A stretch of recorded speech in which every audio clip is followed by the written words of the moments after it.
വാടക കുടിശ്ശിക നൽകാതെ വാർത്താസമ്മേളനം നടത്താനുള്ള കേരള ബ്ലാസ്റ്റേഴ്സിന്റെ ശ്രമം തടഞ്ഞ് GCDയെ വാർത്താസമ്മേളനം നടത്താൻ അനുമതിയില്ല എന്ന് സ്റ്റേഡിയം സുരക്ഷാ വിഭാഗം അറിയിക്കുകയായിരുന്നു.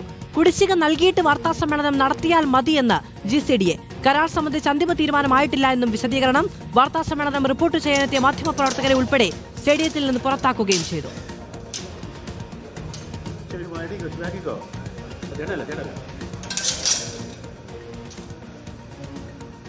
റിപ്പോർട്ടർ ബ്രോഡ്കാസ്റ്റിംഗ് കമ്പനിയാണ് അടുത്തിടെ സ്റ്റേഡിയം നവീകരിച്ചു നൽകിയത്. അർജുൻ മട്ടന്നൂർ വിവരങ്ങളുമായി നമ്മളോടൊപ്പം ചേരുകയാണ്. അർജുൻ, ബ്ലാസ്റ്റേഴ്സിന്റെ വാർത്താ സമ്മേളനം GCDയെ തടഞ്ഞിരിക്കുന്നു. ഈ കരാറുമായി ബന്ധപ്പെട്ട് രണ്ട് കക്ഷികളുടെയും നിലപാടെന്താണ്?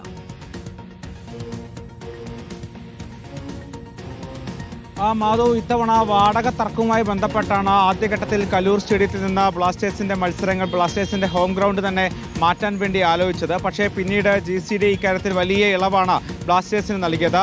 കഴിഞ്ഞ വർഷം 8,40,000 രൂപ വാടക ഈടാക്കിയിരുന്ന സ്ഥാനത്ത് 2 ലക്ഷം രൂപയിലേക്ക് ഇളവ് നൽകുകയും ചെയ്തു. പക്ഷേ മറ്റ് ചില കുടിശ്ശികകൾ ബ്ലാസ്റ്റേഴ്സ് GCDക്ക് നൽകാനുണ്ട് എന്നാണ് മനസ്സിലാക്കുന്നത്. ഇതുമായി ബന്ധപ്പെട്ട ഈ മത്സരങ്ങൾ ആരംഭിക്കുന്നതിന് മുൻപ് തന്നെ ഈ കുടിശ്ശിക പൂർണ്ണമായും അടക്കും എന്നതായിരുന്നു ബ്ലാസ്റ്റേഴ്സിന്റെ ഉറപ്പ്. പക്ഷേ ആ ഉറപ്പ് ലംഘിച്ചതിന് പിന്നാലെയാണ് ഇത്തരത്തിൽ ഇന്ന് നടത്താനിരുന്ന വാർത്താ സമ്മേളനം ബ്ലാസ്റ്റേഴ്സ് നടത്താനിരുന്ന വാർത്താ സമ്മേളനം GCD ഇടപെട്ട് മുടക്കിയത് എന്നാണ് മനസ്സിലാക്കുന്നത്.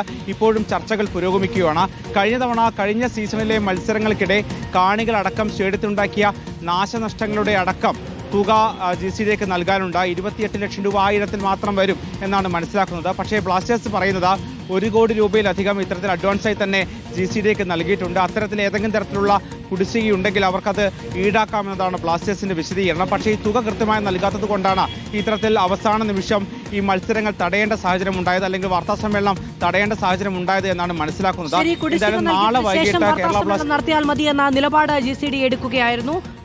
തുടർന്ന് മാധ്യമപ്രവർത്തകരോടക്കം പ്രസ് മീറ്റ് ഉണ്ടാകില്ല എന്ന വിവരം അറിയിക്കുകയും ചെയ്തു. അർജുൻ മട്ടന്നൂരാണ് വിവരങ്ങൾ നൽകിയത്.